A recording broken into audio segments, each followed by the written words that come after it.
Julien, la catégorie des VUS compacts de luxe est fort populaire au Canada pour les acheteurs qui recherchent une conduite raffinée, mais avec un petit peu plus de polyvalence dans un véhicule de luxe. Je veux parler d'un véhicule, évidemment, qui est inévitable, le Audi Q5, très populaire. Un véhicule qui a dû se réinventer un petit peu dernièrement avec un nouveau style, des nouvelles technologies. Un nouvel habitacle. On a gardé les mêmes motorisations pour le Q5 et le SQ5, un peu plus performants. Mais dans l'habitacle, on parle beaucoup plus d'écran, parce que chez Audi, on s'en va dans cette direction-là. Peut-être qu'à un moment donné, on va revenir avec des commandes manuelles, mais pour l'instant, on a beaucoup d'écrans, moins de commandes qu'on peut actionner sans quitter la route des yeux. Par contre, le véhicule toujours aussi bien insonorisé, toujours aussi confortable pour le conducteur et les passagers. Évidemment, il faut faire attention au prix, parce qu'avec des variantes haute performance, comme par exemple le SQ5, la facture peut grimper très rapidement. Un autre véhicule, du côté des Allemands, dans ce palmarès-là, on parle du BMW X3. Oui, le X3, de toute façon, les Allemands, c'est vraiment c'est leur domaine de prédilection, ces véhicules-là. Le X3 qui a été renouvelé aussi assez récemment, donc un nouveau design. Lui aussi des moteurs à essence, mais toujours pas de version haute performance ou hybride qu'il y avait dans le modèle sortant, qu'on n'a pas pour l'instant. Il y a de fortes chances pour que BMW les rapporte, puisque le X5 les a lui aussi.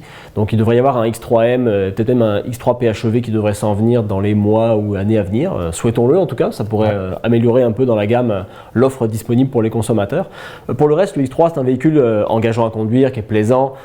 BMW mise toujours sur la conduite, beaucoup sur l'agrément, une bonne direction communicative, un roulement un peu ferme par contre. Pour nos routes, ça pourrait être un peu problématique. C'est quelque chose à noter. Oui. Ça peut être problématique un petit peu quand même pour ce type de véhicule. C'est quand même pas une sportive pure et dure normalement, même si chez les Allemands on garde un peu ces racines-là toujours un petit peu. Mais c'est un modèle qui globalement fait toujours du bon travail aussi chez BMW, le X3. Et comme chez Audi, attention aux tarifs parce que ça peut monter très rapidement.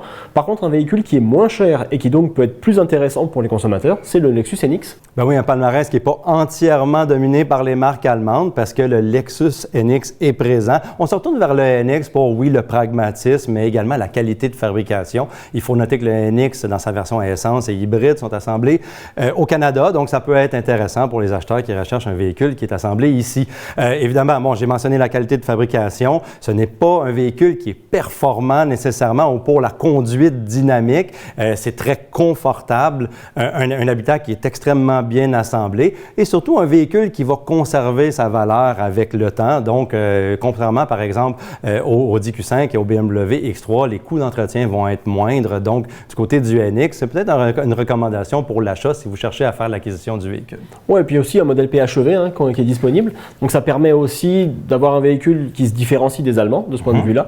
Et avec 60 km d'autonomie, on a quand même amplement d'autonomie pour faire le trajet du quotidien tous les jours et brancher à la maison. C'est vraiment pratique. Donc, c'est aussi pour cette raison-là que ce véhicule-là nous semble pertinent et c'est aussi pour ça qu'on l'a mis de l'avant dans cette catégorie-là.